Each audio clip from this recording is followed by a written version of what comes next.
الحمد لله نحمده ونستعينه ونستغفره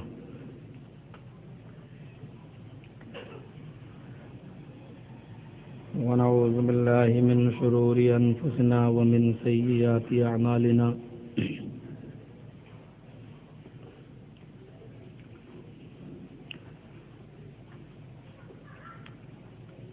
من يهده الله فلا مضل له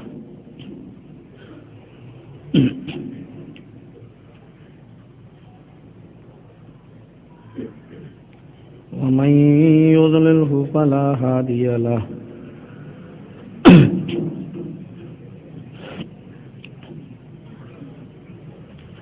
وأشهد أن لا إله إلا الله وحده لا شريك له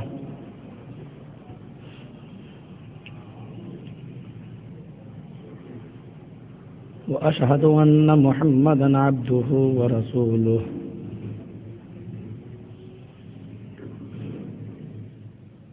أما بعد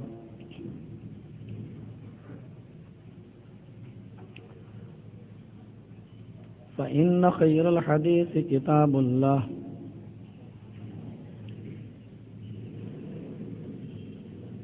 وخير الهدي هدي محمد صلى الله عليه وسلم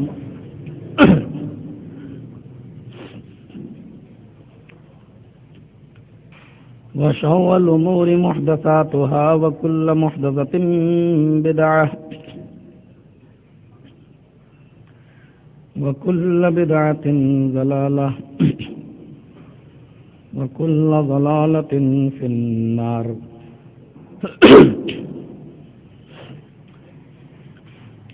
أعوذ بالله من الشيطان الرجيم بسم الله الرحمن الرحيم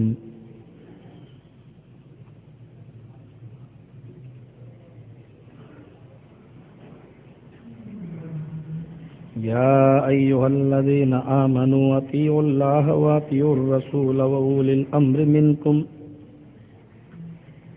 فإن تنازعتم في شيء فردوه إلى الله والرسول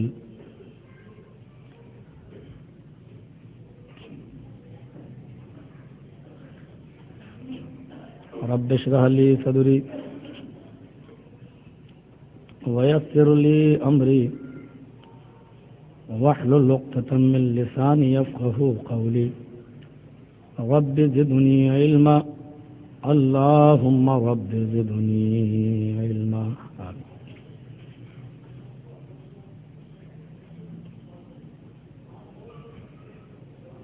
ہر قسم کی تعریف کبریائی بڑائی بزرگی اللہ رب العالمین کے لیے لائق و سزاوار ہے، جو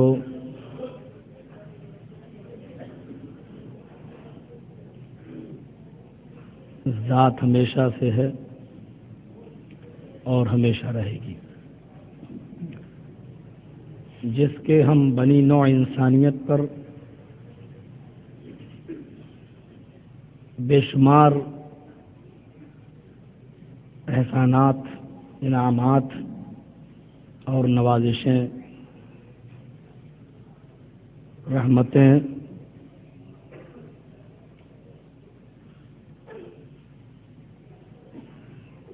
اتنی ہیں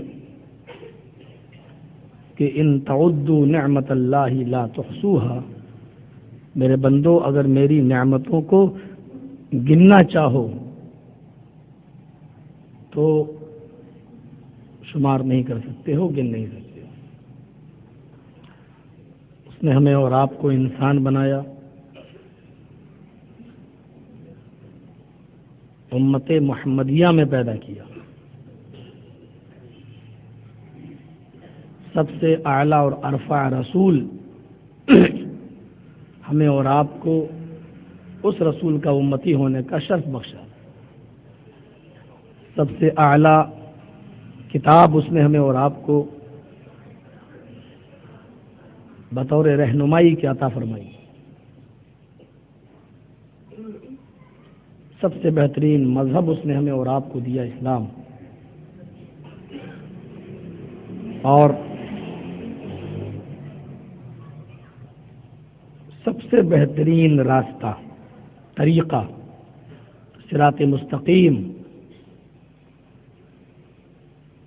اس نے ہمیں اور آپ کو عطا کیا ہے، یعنی صرف کتاب و سنت کا راستہ۔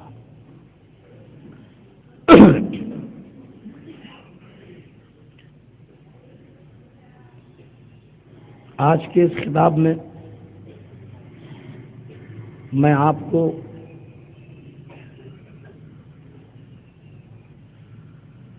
یہ بتانے کی کوشش کروں گا کہ امت کا جو اختلاف ہے اس اختلاف کا خاتمہ کیسے ہو،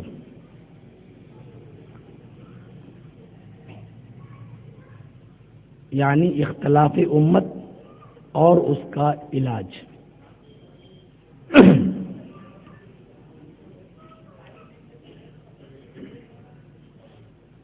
بہت سی برائیاں ہیں امت کے اندر، لیکن میں صرف ان برائیوں کا تذکرہ کروں گا جن میں اختلاف ہے۔ بہت سی برائیاں ایسی ہیں کہ جن میں ہمارا اور دوسروں کا کوئی اختلاف نہیں ہے۔ چوری ایک برائی ہے، ان میں بھی برائی ہے، ہمارے اندر بھی برائی ہے۔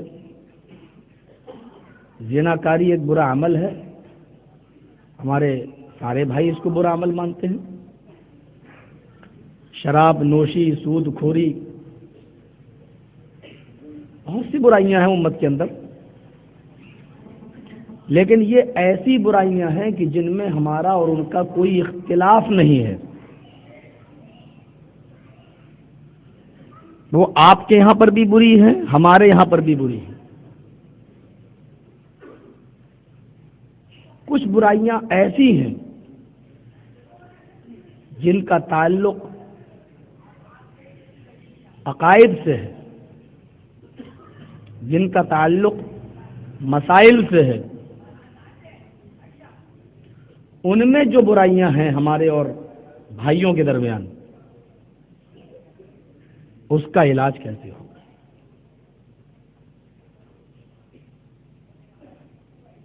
اور اس سلسلے میں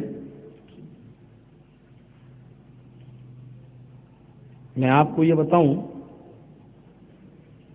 کہ سب سے زیادہ جس چیز کی آڑ لی جاتی ہے وہ ہیں ان برائیوں کو فروغ دینے کے لیے، فرقوں کو وجود دینے کے لیے،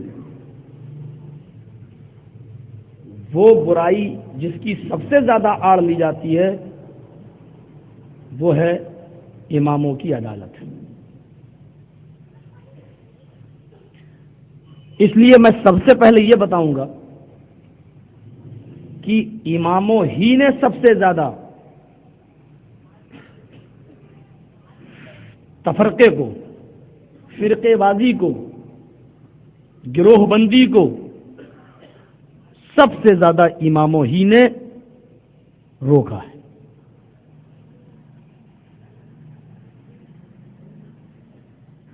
یہ ایک ہوا کھڑا کر دیا گیا کہ چار امام، چاروں برحق، چاروں میں سے کسی ایک کی بات مان لو۔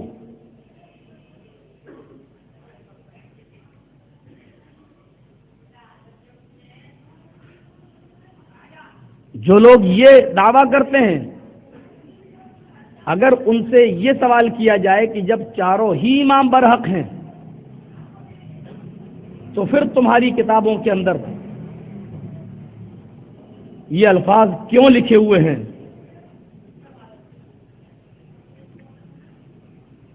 کہ اللہ کی لعنت ہو اعداد رمل، ریت کے ذرات کے تعداد سے زیادہ، علی من رد قول ابی حنیفہ، اس شخص کے اوپر جو ابو حنیفہ کے قول کو رد کر دے۔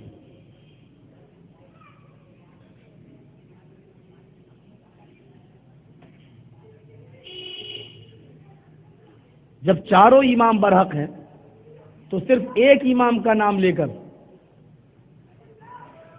یہ کہنا کہ جو ان کے قول کو رد کر دے تو ریت کے ذرات کی تعداد سے زیادہ اس کی شخص کے اوپر لعنت ہو. سب سے زیادہ اماموں ہی نے گروہ بندی کو، فرقے بازی کو ختم کیا ہے، اور ہم یہ کہہ کر چار چار گروہ بنانا چاہتے ہیں، فرقے کو وجود میں لانا چاہتے ہیں. نبی اکرم کے آنے کا مقصد یہ نہیں تھا کہ اپنی امت کو چار ٹکڑوں میں بانٹ دے، بلکہ مطلب اور مقصد یہ تھا آنے کا کہ بٹے ہوئے اور گروہ گروہ میں، ٹکڑے ٹکڑوں میں تقسیم لوگوں کو ایک پلیٹ فارم پر قائم کر دے. پیغمبر کی کوشش یہ ہوتی ہے کہ ٹولیوں کو مٹا کر ایک پلیٹ فارم پر قائم کرے، نہ کہ نبی کی کوشش یہ ہوتی ہے کہ ایک جماعت کو چار چار ٹکڑوں میں بانٹ دے.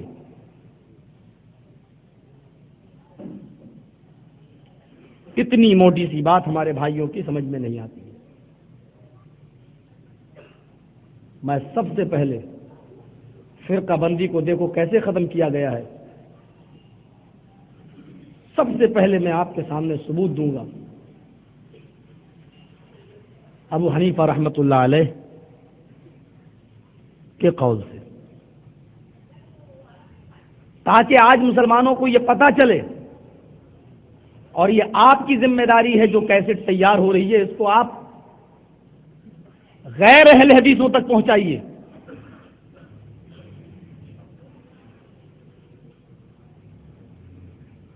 شاہ ولی اللہ محدث دہلوی رحمت اللہ علیہ کی ایک مشہور اور مایہ ناز تصنیف ہے جس کا نام ہے عقد الجید.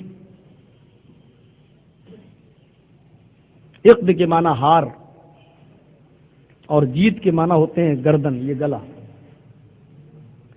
مضاف مضاف الیہ ہے، گلے کا ہار. کیونکہ ہار عورتیں اپنے گلے میں ڈالتی ہیں، وہ ایک قیمتی چیز ہوتی ہے، وہ سینے کے اور دل کے بالکل قریب ہوتا ہے، چونکہ وہ ان کی نظر میں بہت قیمتی چیز ہوتی ہے.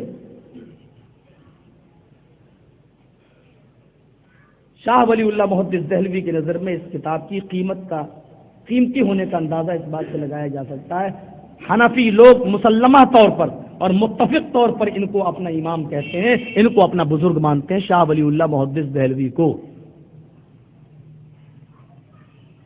عقد الجید مطبوعہ بیروت کی چھپی ہوئی ہے کتاب، عربی زبان میں، صفحہ نمبر 57 آپ اٹھا کر دیکھیں. میں بیچ بیچ میں ان بزرگوں کے ساتھ لفظ امام بھی لگاتا جاؤں گا، لیکن اس سے میری مراد یہ نہیں ہے کہ میں ان کو امام ان کی تمام اجتہاد میں بھی، ان کے تمام ثواب و درستگی میں بھی اور غلطیوں میں بھی میں ان کو اپنا امام سمجھتا ہوں، ایسی بات نہیں ہے. ہمارا سب سے بڑا امام صرف جناب محمد رسول اللہ صلی اللہ علیہ وسلم ہے، اور اس مسند پر میں کسی دوسرے کو نہیں بٹھا سکتا. ابو حنیفہ رحمۃ اللہ علیہ سے ان کا ایک شاگرد، ایک مقتدی سوال کرتا ہے، سوال پر غور کیجیے اور ابو حنیفہ رحمۃ اللہ علیہ کے جواب پر غور کیجیے، اور میں دعا کرتا ہوں اللہ تو کروڑوں رحمت نازل فرما ابو حنیفہ کی قبر اطہر پر، کہ لوگوں نے کس طریقے سے منمانی کی ہے ان کے ساتھ، ان کی تعلیمات کے ساتھ گھوٹالا کیا ہے، اور کس طریقے سے رخ کو موڑنے کی کوشش کی ہے. ابو حنیفہ رحمۃ اللہ علیہ سے ان کا شاگرد سوال کرتا ہے، اذا قلت قولا یخالفہ کتاب اللہ،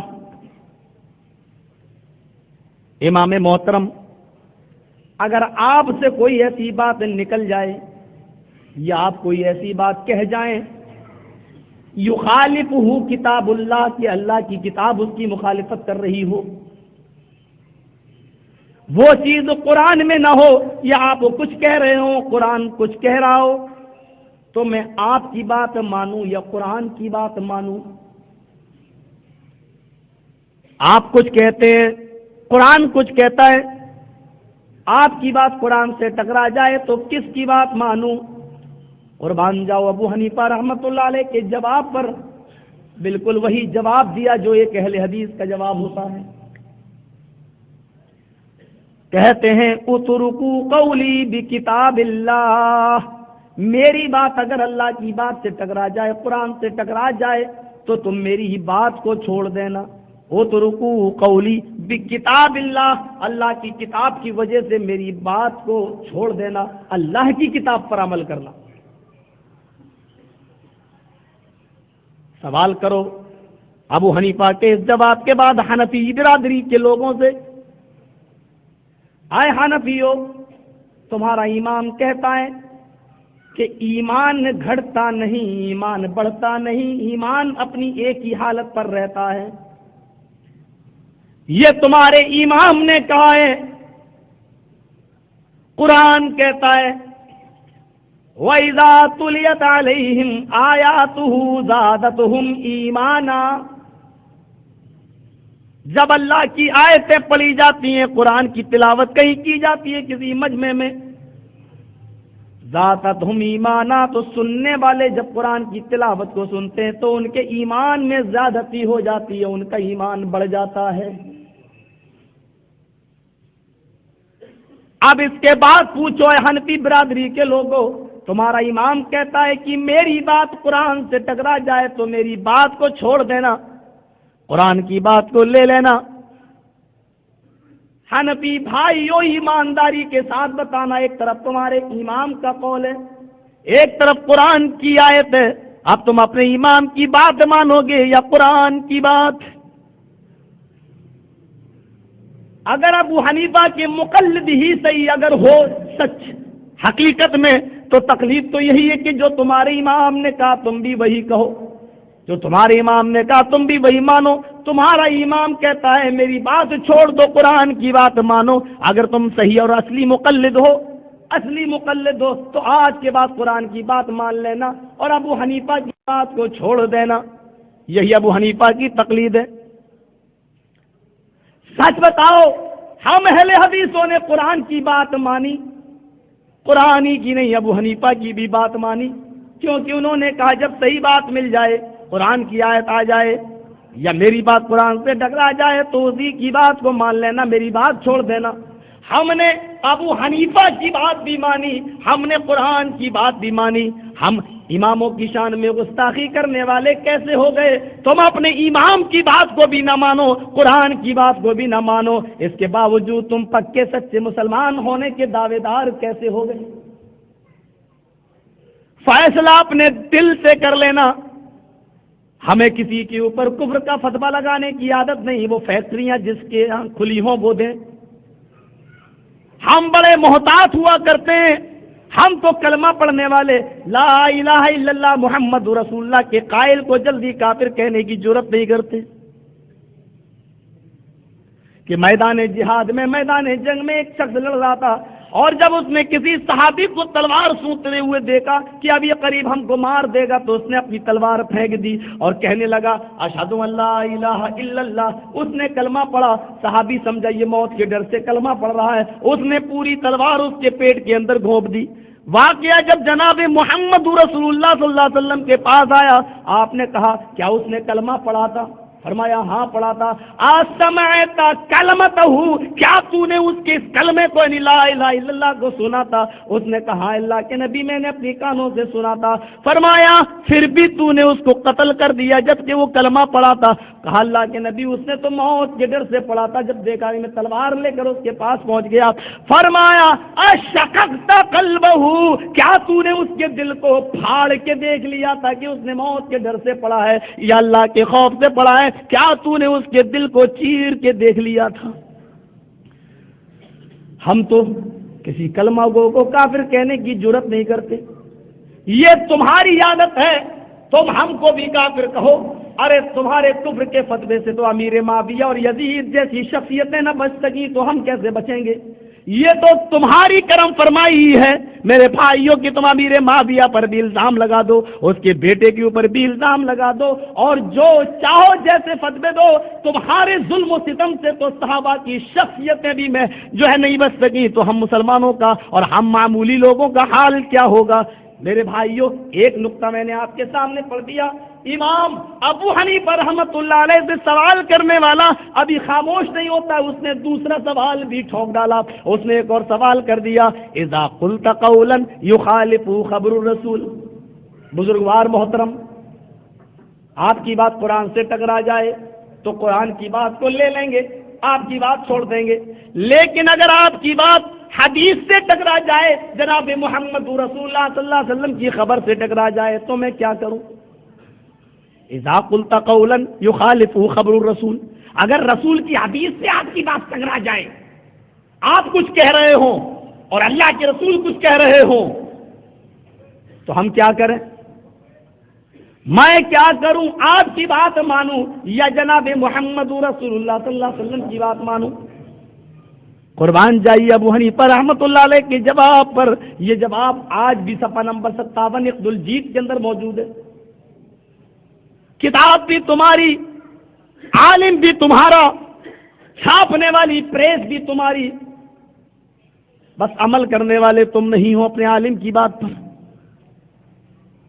قربان جاؤ، ابو حنیفہ جواب دیتے، اترکوا قولی بخبر الرسول، میری بات کو چھوڑ دینا، اللہ کے رسول کی حدیث کو نہ چھوڑنا، حدیث رسول ٹکرا جائے تو حدیث رسول پر عمل کرنا، میری بات کو چھوڑ دینا، کیونکہ وہ حدیث ہے، وہ جناب محمد رسول اللہ صلی اللہ علیہ وسلم کی زبان سے نکلے ہوئے الفاظ ہے، وہ الفاظ نبی نے کہے ہیں، لیکن حکم خدا ہے، اللہ رب العالمین کی طرف سے آرڈر ہے، کیونکہ ما ینطق عن الہوی، میرا نبی اپنی طرف سے کچھ بولتا ہی نہیں ہے، وہ حدیث ہے، اس کو لے لینا، میری بات کو نہ ماننا، اس لیے کہ میں تو ایک عام انسان ہوں، خطا اور غلطی مجھ سے ہو سکتی ہے، لیکن محمد رسول اللہ تو اس وقت تک بول ہی نہیں سکتے جب تک کہ اللہ نہ چاہے۔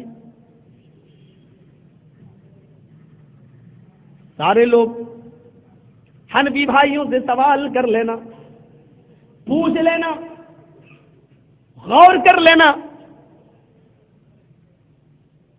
کیا مسئلہ ہے اور کس کی مانو گے؟ جناب محمد رسول اللہ صلی اللہ علیہ وسلم کی بیوی اما عائشہ بیمار ہے، سر میں درد ہے اور چیخ کر کہتی ہے ہائے میرا درد ہے سر، اور اللہ کے نبی کہتے ہیں کہ اے عائشہ آج اگر تیرا انتقال ہو جاتا تو کتنا اچھا ہوتا، تو مر جاتی تو اچھا ہوتا۔ میاں بیوی کی بات ہے، بیوی کہتی ہے اما عائشہ آپ تو چاہتے ہی ہیں کہ میں مر جاؤں تاکہ آپ کسی خوبصورت اور حسین و جمیل لڑکی سے شادی کر لیں۔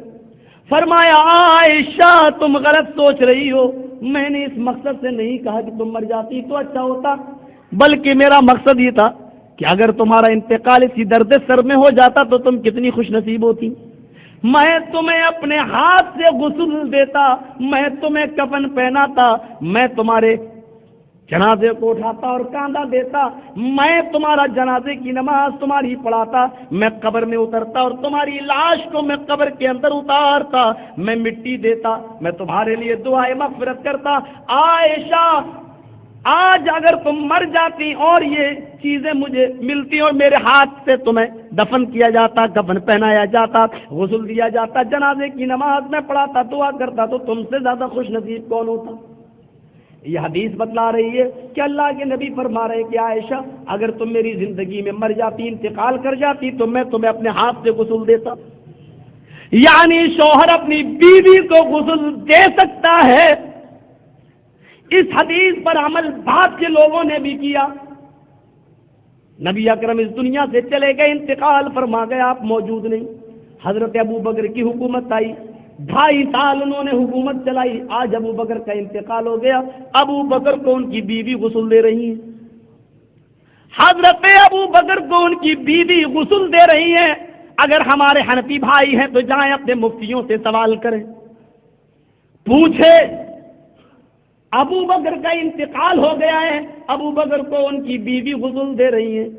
آج خلیفہ چہاروں حضرت علی کی بیوی فاطمہ کا انتقال ہو گیا ہے، اور فاطمہ کو ان کے شوہر حضرت علی غسل دے رہے ہیں.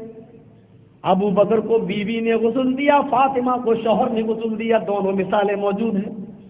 ادھر پہلا خلیفہ ہے، ادھر آخری چوتھا خلیفہ ہے. پہلا خلیفہ انتقال کر گیا، اس کی بیوی غسل دے رہی ہے. ادھر چوتھے خلیفہ کی بیوی انتقال کر گئی، اس کو اس کا شوہر علی غسل دے رہے.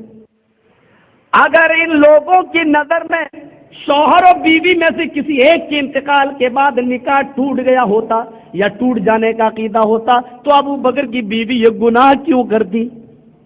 حضرت علی اپنی بیوی فاطمہ کو غسل کیوں دیتے؟ کیا ان کو یہ مسئلہ نہیں معلوم تھا؟ مولانا جرجیز صاحب، حدیث بخاری کی آپ نے پڑھی ہے، وہ بالکل صحیح ہے. اللہ کے نبی فرماتے ہیں کہ اے عائشہ میں تمہیں غسل دیتا. حدیث اپنی جگہ پر ابو بکر کو ان کی بیوی نے غسل دیا، یہ بھی ہم مانتے ہیں. حضرت فاطمہ کو ان کے شوہر علی نے غسل دیا، یہ بھی ہم مانتے ہیں. لیکن ہر شوہر اپنی بیوی کو غسل دیتے یا بیوی شوہر کو، یہ نہیں مان سکتے کیونکہ میرے امام نے منع کیا ہے. ہم تو اللہ کے رسول کو مانتے ہی نہیں، ہم نے تو سب سے بڑا امام اعظم ابو حنیفہ کو مانا ہے. ہمیں سمجھانا ہے تو ابو حنیفہ کی دلیل لے کے آؤ، حدیث رسول ہم مانتے ہی نہیں.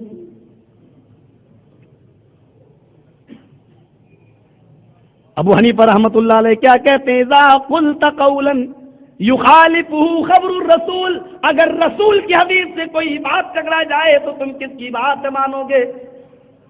ابو حنیفہ کہتے ہیں اترکوا قولی بخبر الرسول، میری بات چھوڑ دینا اور حدیث رسول کو لے لینا. لو، ابو حنیفہ کہتے ہیں شوہر انتقال کر جائے تو بیوی کو چہرہ نہ دیکھنے دو، نکاح ٹوٹ گیا. بیوی انتقال کر جائے تو شوہر کو اس کے جنازے کو ہاتھ نہ لگانے دو، اس کی لاش کو ہاتھ نہ لگانے دو، نکاح ٹوٹ گیا. یہ ہے ابو حنیفہ کا قول، اور یہ ہے جناب محمد رسول اللہ صلی اللہ علیہ وسلم کا قول کہ عائشہ اگر تو مر جاتی تو میں تجھے غسل دیتا، کفن بھی پہناتا، تیرا جنازہ بھی اٹھاتا، قبر میں اپنے ہاتھ سے تجھے اتارتا اور مٹی بھی دیتا. حنفی برادری کے لوگوں، میں نے تمہارے امام کا قول بھی سنا دیا، ہم نے تمہیں جناب محمد رسول اللہ کی حدیث بھی سنا دی ہے. اب تم فیصلہ کر لو، ابو حنیفہ کی بات مان کر حنفی کہلاؤ گے یا جناب محمد رسول اللہ کی بات مان کر محمدی کہلواؤ گے. ہاں، فیصلہ کرنے سے پہلے یہ سوچ لینا کلمہ تم نے لا الہ الا اللہ ابو حنیفہ رسول اللہ پڑھا ہے یا کلمہ تم نے لا الہ الا اللہ محمد رسول اللہ پڑھا ہے. اس کلمے کو یاد رکھ کر کوئی جواب دینا. ہاں، تمہارا جو فیصلہ ہو، میں تمہارے اوپر زبردستی نہیں کر سکتا، تم اپنی مرضی کے مالک ہو. لا اکراہ فی الدین، دین میں زبردستی نہیں. فیصلہ ذرا سوچ سمجھ کر کرنا کہ کلمہ تم نے کس کا پڑھا ہے. تم تو حنفی بھی نہیں رہے. ابو حنیفہ کہتے ہیں کہ میری بات جب ٹکرا جائے حدیث سے تو حدیث کو لے لینا. تم نے نہ حدیث ہی لی، نہ اپنے امام کا قول ہی مانا، نہ خدا ہی ملا، نہ مثال صنم، نہ ادھر کے ہوئے نہ ادھر کے رہے. دھوبی کا گدھا نہ گھر کا نہ گھاٹ کا، وہی حساب ہے ہمارا. ہم ابو حنیفہ کی بھی بات مان کر حنفی نہیں بن سکے اور حدیث بھی ہم نے نہیں مانی، ہم کہیں کے نہیں ہوئے. میرے بھائیوں، کم سے کم کسی ایک کی تو بات مان لیتے. ابو حنیفہ کی بات مانو گے تو آٹومیٹک حدیث ماننا پڑے گی، اور حدیث مان لو گے تو آٹومیٹک ابو حنیفہ کی بات پر بھی عمل ہو جائے گا. پوچھنے والا خاموش نہیں ہوا، ایک اور سوال ٹھونک ڈالا. قرآن و حدیث کی بات تو بہت دور کی بات. اذا قلت قولا يخالف قول الصحابہ، اگر آپ کی بات کسی صحابی کے قول سے ٹکرا جائے، صحابی کی بات کچھ اور ہو اور آپ کی بات کچھ اور ہو، تو صحابی کی بات مانیں یا آپ کی بات مانیں، صحابی کی بات پر عمل کریں یا آپ کی بات پر عمل کریں. امام صاحب کا جواب سنو، ابو حنیفہ کا جواب سنو. کہتے ہیں اترکوا قولی بقول الصحابہ، میری بات چھوڑ دینا صحابی کے قول کے آگے، میری بات چھوڑ دینا صحابی کے کردار و فعل و عمل کے آگے، کیونکہ وہ صحابی ہے، اس نے جناب محمد، میری بات چھوڑ دینا اس کی لے لینا، کیونکہ وہ صحابی ہے، اس نے محمد رسول اللہ کی معیت کو پایا ہے، اس نے نبی کا ساتھ لیا ہے، وہ نبی کو دیکھ کر ایمان لایا ہے، اس کو نبی کی زندگی کے بارے میں جو تجربہ ہے وہ ہمیں نہیں ہے، اس لیے اس کی بات کو لے لینا اور میری بات کو چھوڑ دینا. اس کے باوجود کوئی کہے گا کہ ابو حنیفہ کسی امام کے پیروکار تھے. جاؤ ایک سوال کر کے میں رخصت ہو جاؤں گا، یہ سوال تو میں چھوڑ دوں گا. مجھے بتاؤ کہ تقلید فرض ہے کہ واجب ہے کہ سنت ہے کہ مستحب ہے، کیا ہے؟ چلو جو ہے تو سارے مسلمانوں پر ہے یا صرف ایک برادری پر ہے؟ اور اگر سارے مسلمانوں پر ہے تو سارے مسلمانوں میں تمہارے امام بھی شامل ہیں یا نہیں؟ اور اگر تقلید سب پر فرض ہے یا واجب ہے یا سنت ہے تو تمہارے امام بھی کسی کے مقلد تھے یا نہیں؟ مجھے یہ بتاؤ، تقلید اگر فرض یا واجب بھی تو تمہارے امام کس کی کیا کرتے تھے؟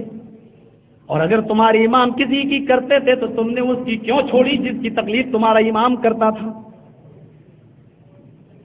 اور جب تمہارا امام کسی کی تقلید نہیں کرتا تھا، وہ بغیر تقلید کے مجتہد تھا، وہ ایک انسان تھا، اگر وہ بغیر تقلید کے ایسا کر سکتا ہے تو تم کیوں نہیں کر سکتے ہو؟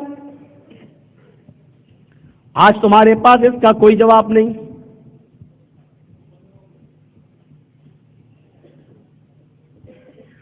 لائٹ چلی گئی نا؟ آ جائیں گے، آ جائیں۔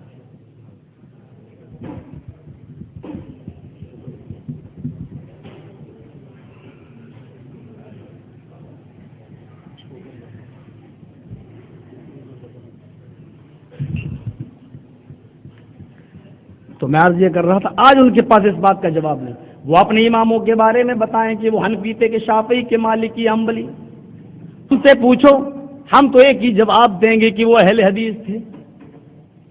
اہل حدیث کہنے میں کوئی نقصان نہیں ہوتا، اور حنفی شافعی کہنے میں نقصان ہوگا، اس لیے کہ ابو حنیفہ بھی کسی امام کے اگر ماننے والے تھے تو تم نے اس امام کا نام کیوں چھوڑ دیا؟ سنو، خود ابو حنیفہ کے باپ کے بارے میں تم فیصلہ نہیں کر سکتے ہو کہ وہ کس امام کے ماننے والے تھے، اور جن لوگوں کے پاس اس بات کا جواب نہیں ہو کہ ابو حنیفہ کے باپ حنفی تھے کہ شافعی کے مالکی، وہ آج ہم کو حنفی اور شافعی اور مالکی بنانے کی بات کرتے ہیں۔ سنو، ابو حنیفہ اہل حدیث تھے، کیونکہ انہوں نے یہی کہا ہے کہ جب صحیح حدیث مل جائے تو وہی میرا مذہب ہے۔ الفاظ سننا چاہتے ہیں ان کے الفاظ یہ ہیں، اذا صح الحدیث فہو مذہبی، جب صحیح حدیث آ جائے تو وہی میرا مذہب ہے، اسی پر عمل کر لینا۔ ابو حنیفہ کہہ رہے ہیں جب صحیح حدیث آ جائے تو اسی پر عمل کر لینا۔ ایمانداری کے ساتھ بتاؤ، اہل حدیث کیا کہتا ہے؟ ہم اور آپ کیا کہتے ہیں؟ ہمارا بھی تو وہی کہنا ہے۔ یہی بات ہم کہتے ہیں تو ہم گستاخ ہو جاتے ہیں، اور یہی بات تمہارا امام کہتا ہے تو کروڑوں لعنتیں نازل ہوتی ہیں اس شخص کے اوپر جو ابو حنیفہ کے قول کو رد کر دیتا ہے۔ ہم آہ بھی کرتے ہیں تو ہو جاتے ہیں بدنام، اور تم قتل بھی کرتے ہو تو چرچا نہیں ہوتا۔ یہ ہے ابو حنیفہ کا جواب۔ آئیے کس طریقے سے فرقے بازی کو مٹایا، اختلاف کو۔ اب دوسرے امام کو لے لو۔ اب میں لیتا ہوں امام مالک کو۔ امام مالک رحمت اللہ علیہ کو دیکھو کیا فرماتے ہیں۔ فرماتے ہیں انما انا بشر اختی و اصیب کل ما وافق الکتاب والسنت فخذوه وکل ما وافق ما لم یوافق الکتاب والسنت فاترکوه۔ امام مالک کیا کہتے ہیں؟ میں بھی ایک انسان ہوں۔ یہی تو ہم کہتے ہیں کہ چاروں امام انسان تھے، خطا اور غلطی سب سے ہو سکتی ہے۔ ابو حنیفہ نے بھی یہی خدشہ ظاہر کیا، کیا کہتے ہیں؟ انما انا بشر، میں بھی ایک انسان ہوں، اختی و اصیب، کبھی کبھی غلط بات بھی کہہ جاتا ہوں اور صحیح بات بھی کہہ جاتا ہوں، کہیں میری غلط بات کو صحیح سمجھ کر عمل نہ کر لینا، بلکہ یہ دیکھنا کہ کل ما وافق الکتاب و سنت، میں نے جو باتیں کہی ہیں ان میں سے کتنی باتیں کتاب و سنت کی موافقت کر رہی ہیں، کتنی باتیں قرآن اور حدیث سے مل رہی ہیں، جو باتیں قرآن و حدیث سے ملیں فخذوہ، اس کو لے لینا، وکل ما لم یوافق، اور جو باتیں نہیں موافقت کر رہی ہیں کتاب و سنت سے فترکوہ، ان کو چھوڑ دینا۔ جو باتیں قرآن و حدیث سے مل رہی ہیں ان کو لے لینا، اور جو باتیں قرآن و حدیث سے نہیں مل رہی ان کو چھوڑ دینا۔ امام مالک نے جو بات کہی وہی تو ہم کہتے ہیں کہ چاروں امام اپنی جگہ پر سب کی عزت اور احترام اپنی جگہ پر، میرے پاس کسی امام کا مسئلہ لاؤ، قرآن و حدیث سے جس امام کی بات ملتی ہوگی آمنا وصدقنا، ہم سارے اماموں کی بات ماننے کے لیے تیار ہیں، لیکن جس وقت جس امام کی بات جتنی زیادہ رسول سے ملے گی اس مسئلے میں اس امام کی ہم سب سے زیادہ بات مانیں گے۔ اس اعتبار سے ہم چاروں اماموں کو مان لیتے ہیں، آپ کی طرح نہیں ہے کہ برحق تو چاروں کو کہیں مانے ایک کو اور تین کو ریجیکٹ کر دیں، چاہے اس کی بات کتنی زیادہ قرآن و سنت سے موافقت کر رہی ہو، لیکن نہیں مان سکتے کیونکہ ہم اس امام کو نہیں مانتے۔ ہاں ایک مسئلے میں مانتے ہیں، بس ایک مسئلے میں، اور وہ ماننا مجبوری ہے۔ مسئلہ کیا ہے؟ کسی عورت کا شوہر گھر سے غائب ہو جائے اور جب بتائے نہیں، کہے بغیر چلا جائے، تار نہیں، ٹیلی فون نہیں، پتہ نہیں کیا ہو گیا، آیا مر گیا یا زندہ ہے، کوئی خیر خبر نہیں، عورت کتنے دن اپنے شوہر کا انتظار کرے گی؟ ابو حنیفہ کا پہلا قول ہے 120 سال، اور دھیرے دھیرے آتے آتے 90 سال پر اٹک گیا کہ اتنے دن بیوی اپنے شوہر کا انتظار کرے گی۔ اشرف علی تھانوی ہمارے انڈیا میں بڑے مقبول مانے جاتے ہیں، آپ کے یہاں پر بھی مانے جاتے ہوں گے۔ انہوں نے 90 سال کا تخمینہ لگایا کہ ایک لڑکی کی شادی مان لو 20 سال میں یا 15 سال میں ہو گئی، انڈیا میں وہاں جلدی ہوتی ہے، آپ کے یہاں تو 40 سال کی لڑکیاں بیٹھی ہوئی ہیں۔ 15 سال کی لڑکی کی شادی ہو گئی، اب اس کی عمر 20 سال ہوئی، شوہر غائب، اب وہ 90 سال انتظار کرے گی۔ کتنے سال کی ہو گئی؟ 110۔ 15 کی شادی ہوئی، 5 سال رہی شوہر کے ساتھ، 20 سال کی ہوگی، شوہر غائب، اب 90 سال انتظار کرے گی، تو 90 اور 20 110۔ اب وہ سمجھے گی کہ میرا شوہر مر گیا، اب وہ عدت گزارے گی 4 مہینہ 10 دن، اس کے بعد وہ شادی کرے گی دادا سے یا پر دادا سے، وہ اللہ بہتر جانے، اب وہ جا کر شادی کرے گی۔ اشرف علی تھانوی نے چاروں مسلکوں کو دیکھا، ان کو امام مالک کا ایک قول نظر آیا، 4 سال انتظار کرے گی جو حدیث سے مطابقت رکھتا ہے۔ انہوں نے کہا کہ 4 سال کی انتظار مان لو۔ حنفیوں نے ایک جٹ ہو کر کہا کہ اگر ہم ابو حنیفہ کا قول چھوڑ دیتے ہیں اور امام مالک کی بات مان لیتے ہیں، 4 سال کا مسئلہ مان لیتے ہیں، تو تکلیف جا رہی ہے ابو حنیفہ کی۔ اشرف علی صاحب ایسا راستہ نکالو کہ تکلیف نہ جائے، یعنی صاحب بھی مر جائے اور لاٹھی بھی نہ ٹوٹے۔ امام صاحب کہتے ہیں کہ اس میں ایک ہی راستہ، چاروں امام برحق۔ اس مسئلے میں اگر ابو حنیفہ کا مانا جائے تو لڑکی بوڑھی ہو رہی ہے، زناکاری پر اتر آئے گی، اگر آپ نے اس کو 4 سال کے بعد نکاح کی اجازت نہیں دی، بد فعلی اور بد کرداری اس کے اندر پیدا ہو جائے گی، چھچورے لڑکے اس کے پاس آنا شروع ہو جائیں گے۔ اس لیے امام مالک کا مسئلہ مان لو 4 سال والا۔ پھر لوگوں نے کہا کہ اس میں ابو حنیفہ کی تکلیف چلی جائے گی، کہنے لگے تکلیف چلی جائے، چلی جانے دو، اگر ابو حنیفہ کی بات مان کر اڑے رہو گے تو اسلام چلا جائے گا۔ بہت اچھی بات کہی ہے، یہ ان کے الفاظ سنہرے الفاظوں سے لکھنے کے لائق ہے۔ کہا کہ تکلیف جا رہی ہے، جانے دو، اسلام تو بچا ہے، اور اگر ابو حنیفہ کی بات مان لو گے تو اسلام کا جنازہ اٹھ جائے گا، عورت زناکاری پر اتر آئے گی، جو شرک کے بعد سب سے بڑا گناہ ہے، زناکاری پر آمادہ ہو جائے گی۔ کون انتظار کرے گا 90 سال؟ اور 90 سال کے بعد پھر وہ کس سے شادی کرے گی؟ اور شادی بھی کر لی تو اب بچے پیدا کرنے کے لائق نہیں رہے، یہاں تکلیف کریں گے۔ اہل حدیث کہتا ہے 8 رکعت تراویح کی حدیث صحیح ہے، نہیں مانیں گے، ہم 20 کی مانیں گے۔ ارے پھر 20 کی کیوں مانتے ہو؟ کہنے لگے جتنے زیادہ پڑھیں گے اتنا زیادہ ثواب۔ دلیل دیکھیے۔ ہم نے کہا پھر تو تراویح 36 تک کی دلیل ملتی ہے اور 40 تک کی دلیل ملتی ہے، جتنی زیادہ پڑھو گے اتنا زیادہ ثواب، تو 40 کی رکعت کیوں نہیں مان لیتے؟ کہنے لگے ہم تو اپنے امام کے مقلد ہیں، جتنے میرے امام نے بتائی اتنی پڑھیں گے۔ جھگڑا تو اسی بات پر ہے، حدیث اپنی جگہ پر ہے، لیکن ہم نہیں مانیں گے، ہم کو منوانا ہے تو ابو حنیفہ رحمۃ اللہ علیہ کا قول لے کر آؤ۔ کبھی سن لینا فرصت سے، بڑی درد بھری ہے داستان میری۔ کتنی حدیثیں ایسی ہیں کہ جن پر انہوں نے بلڈوزر چلایا ہے،